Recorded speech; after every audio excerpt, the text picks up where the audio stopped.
today.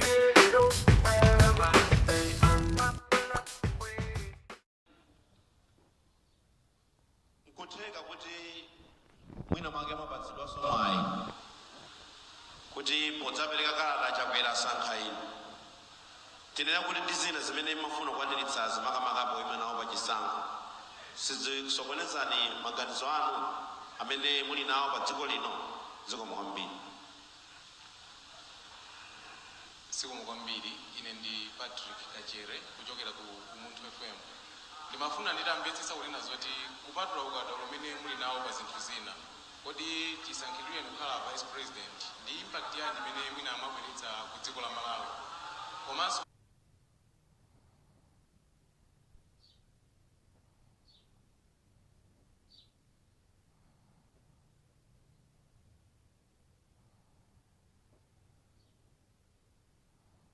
pa 16 September pano atakhala zoti anthu akusankhani Malawi ayembekezere zotani. Zikomo. Wanda sisi pang'ono pa zimene anafunsa Chifuati Gondwe zinalalo kumamveka ngati amene achakwera kulingalira libe kuti akhoza kusankha ngati running mate. Izi ndi zenizenizi kapena yophera wemba iyi kuti mwina mwake achakwera wakhale pampanipani kuti nthawumuluza munthuyo akapereka mapepa ashi number 1. Number 2, umapitirirabe kuvinavina right honorable ngoma ikalira mumatchula betasi tizikutenga ndi serious bwanji muzovinavina mwanja mulutenga kapena ndino a drama basi singoma singalire ino kungodusapo basi. Zikomo kwambiri. Zikomo kwambiri.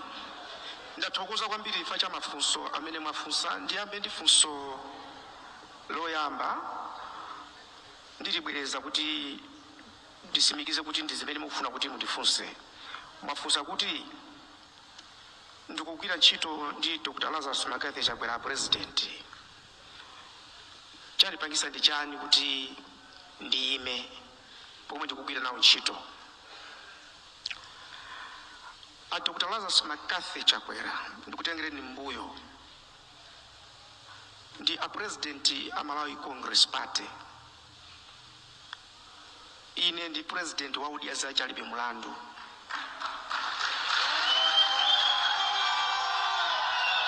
Ndinalinso president komanso vice president wa UTM. Boma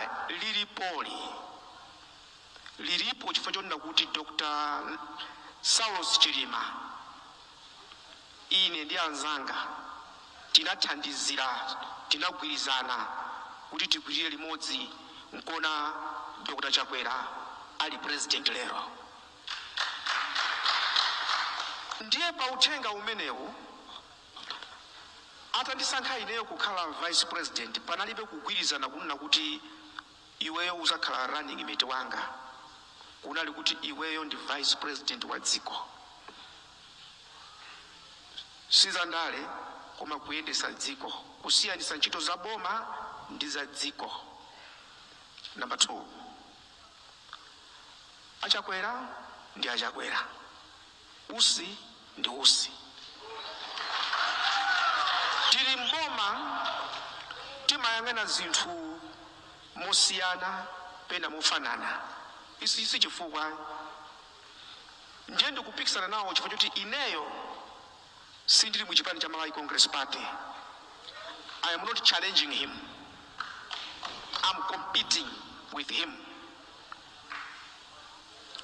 Sikanakhala kunena kuti ndili wa Malawi Congress Party ndiye ndikuti ndifuna ndiyime, I would say I'm challenging him.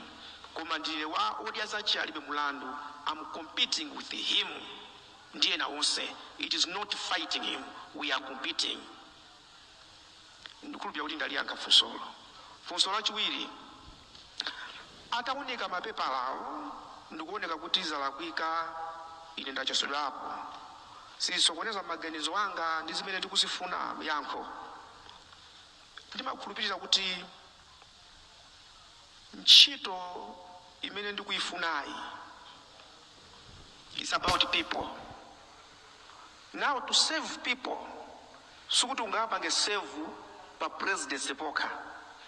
kuli azibusa ambiri akugwira ntchito yabwino yapamwamba kuposa mapresidenti ena pa dziko lapansi. Ntchito yofuna kumthandiza munthu platform yake si upresident wokha. Ngati Mulungu atandikaniza kuti ndisakafike ku chisankhoko, sindinganene kuti ntchito yanga yatha. I will still find something. As long as Malawians are in Malawi, ntchito yanga sinathe. Onati chisankho ndaluza, I will not say ndipanga bwanji ntchito yanga sinathe because Malawi ali mumuno. My intention is to save Malawians. This is the platform that I've decided to use. But if God says no, this is not the platform, He will give me another platform. The ultimate objective is to save Malawians. It's not about me. Number 3, mafusa za impact. Number 1, ine sindimafuna chisawawa. Komanso ndimafuna kuti chimene chachitidwa chitaganizidwa chichitike. A president atandisankha kukhala Minister of State for Public Service Delivery. Ndi udindo waukulu umene undipasa mphamvu kupita ku unduna wina uliwonse kukaona zikuchitika chani. You may take that as a theoretical perspective. Now let me come to practical. Mukudziwa kuti kundirande kuli bridge yochedwa Nasolo. Kumene kuchako anthu Malawi muno mabwana ena anakhumudwitsa azungu amene amatipasa ndalama kuti bridge yo imangidwe. Amafuna kuti abe nawo apange katangale. Mpaka na azunguwo ananyanyala. Ndagwiritsa ntchito nzeru zanga zimene Mulungu anandipasa zoziwa kulemba maproposal. So azungu ndagwira nawo ntchito moposa zaka 25. Ndiye ndinalembera kuwapempha kuti bwera tikambirane. Pamene mukukana kumanga bridge chifukwa cha anthu akubawa, amene mukuwapweteka si akubawoyi ndi Amalawi. I single-handedly brought those donors back to Malawi. Ndinauza president ndaitanisa madonors awa program yakuti mupite kundirande National Bridge is being constructed, is being built pakali pano. That's number 1. Number 2, High Court Commercial Division ndinaipeza kuti imene jaitika nthawi yaitali usagwira ntchito. Now when I became the Minister of State, ndinafufuza ndinaitana Justice Kachali ndi onse amene alokhuzidwa omanga amagesi oyika makepi onse ndikuwauza kuti tibwere tikambirane vuto ndi chani apapa. Ndinenenso kuti ndikapanga drama ndi maseka, but when it comes to work where it involves people, I don't play. Now I give you 2 weeks. Chifukwa ndapanga discover kuti chimene chikuchitika ndi chinyengo. And they knew kuti, I knew kuti uyo within 2 weeks anamaliza. Lero the High Court Commercial Division bwana President Chakwera anakaisegulira. Number 3, ngani ya migodi. Mboma muli anthu ambiri abwino komanso muli anthu ambiri oyipa kwambiri. Kumabwera anthu kunja kuti apange ma contract ndi Malawi, dziko la Malawi.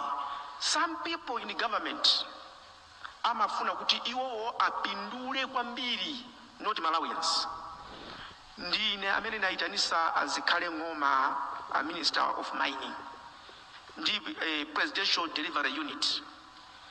Ndikulamula kuti miyala iyi isagulisidwenso, mupange review. A president ndikuvomera.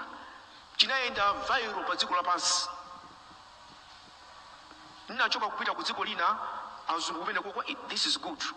Amene amati tukwana ndani pa Facebook chani anali ya Malawi amene mapindula. And let me tell you, if I had powers, anthu amene nthawi zino lisibweza kudya sima kwawo, bweza kudya ngaiwa undende, I would have arrested them. But mphamvu zanga zimalekeza pena pake. So nikupasani those 3.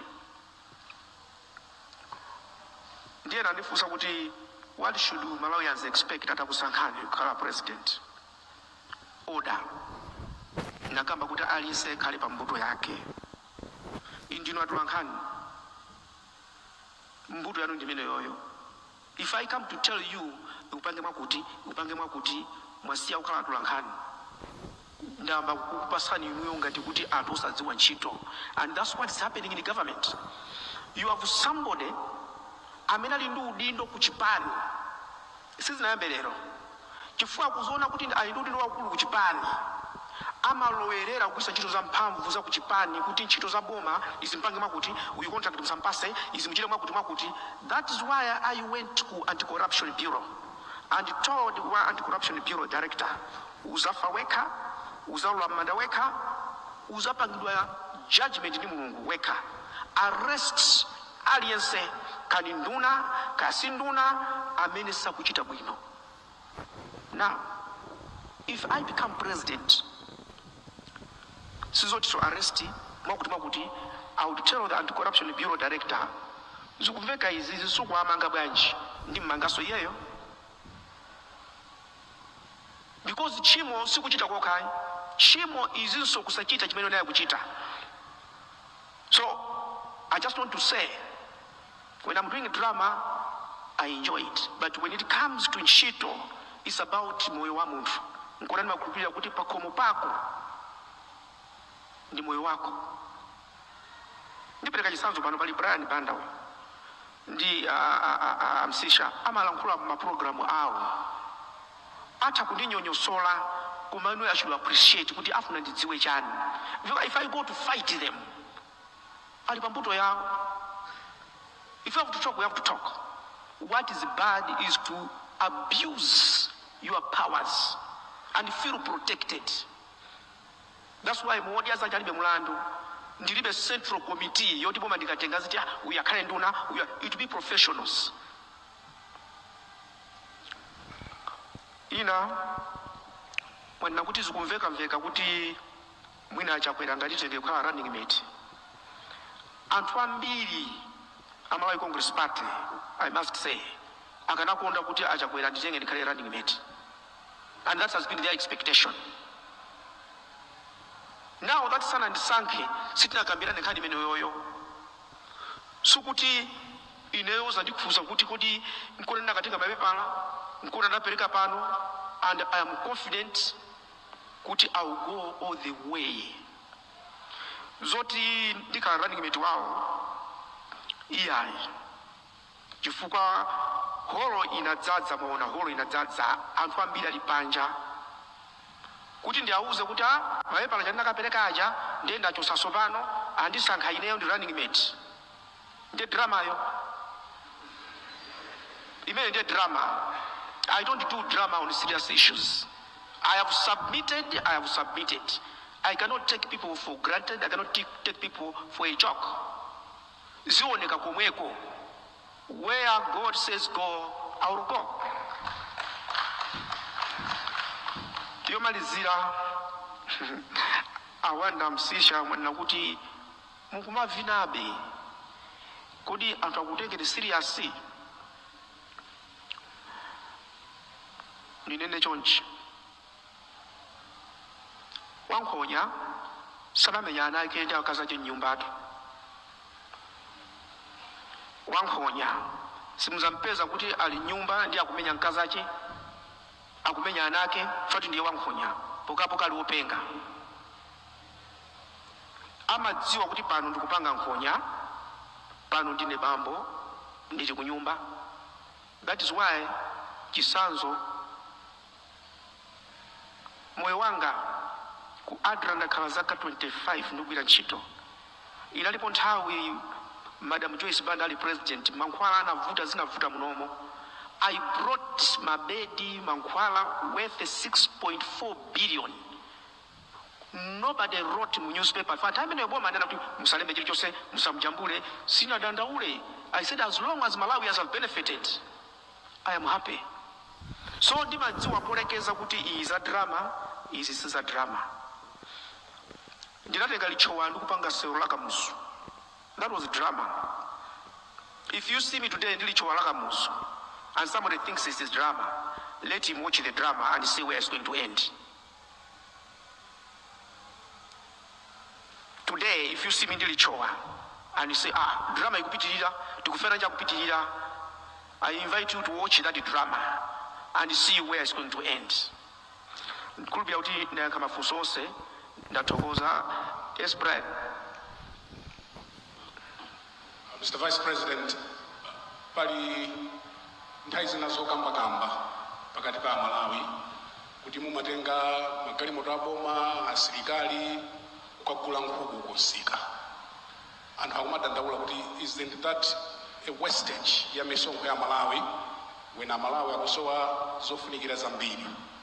Ndimafuna tikumvetseni kuti kapena mwina sitikumvetsani bwino, Malawi sakukuchitani judge bwino, kapena is there something that we are missing kuti mukhoza kutenga the whole convoy kupita kusika kukangogula nkhuku basi kubwerera ku nyumba.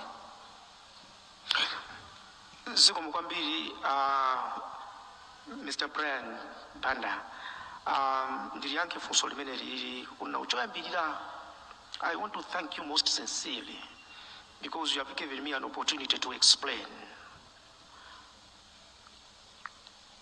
Pali chizungu tikamakamba za chitukuko amene anapanga masters timati cultural development anthropology, where you transact with reality. Umafuna kuti ukaona munthu akugubuduka wankulu ndepali wina akugubuduka ndi wamisala, wina mati yayi tifunse kugubuduka pamene kukutanthauza chani. Ndi anthu awiri osiyana kuyang'ana action imodzi. Chimene anthu anachita ndikuthamanga kuona nkhuku ili m'manja, osadziwa kuti nkhuku imeneyi yachokera kuti, ndinakagula, ndinapasidwa, chinachitika ndi chani. This is what happened. Kulilongwe market kunali chipwirikiti pakati pa anzathu aku Tanzania ndi Amalawi pa nkhani ya malonda. Zinafika poyipa wona kuti nzimayi moza nangobwera kuti chabwera ndi mayenda misika mbwere kunoko muzachilankhule chifukwa anzathu ena afuna kupanga za upandu. Ndinapita intel inalipo yona kuti kunali tension. That is why anaona asilikali ambirimbiri because the outcome simazivika kuti khala bwanji. Asilikali amene ajasiyanga kuti ndimayenda nawo anga anali ochepa amene ajawo anali ku station komweko amaona za mtendere wa kusikako kuti kodi zimene zizi zitha bwanji. Koma nkhaniyo sinali kuti ndipite nayo pa public, inali yoti tilankhulane kuchipindako timalizane zimene ndinachita. Potuluka nakumana ndi mwana kakakazi atanyamula nkhuku. Mungandikule nkhuku inetu kwathu kulibe chakudya, komanso ndilibe school fees, ndilibe chakudya. Anakamba zambiri. Ndalama ineyo ntuma munali nazo, nakugula nkhuku ija ndikumuthandiza mwana uja. Ndeni mati akamati anakagula nkhuku, koma nkhukuyo nakugula mwana inampindulira. Mukulankhuliranje zimene zozo musanafunse because nkhuku ija mbale wanga poyigula it was on request kuti mwanayo afuna akali chakudya, afuna akalipire school fees. And nkhuku inayigula modula kwambiri kuti nithandize mwanayo. So anakamati anatenga nkhuku sindimayankha chifukwa chonena kuti zachuluka zonna za anthu kuti ziyankha aliyense sizithekayi. Koma that was not kukagula nkhuku. It was for conflict resolution, and I ended up meeting this poor girl who asked me for assistance, and that's what I did. Thank you. Let's go.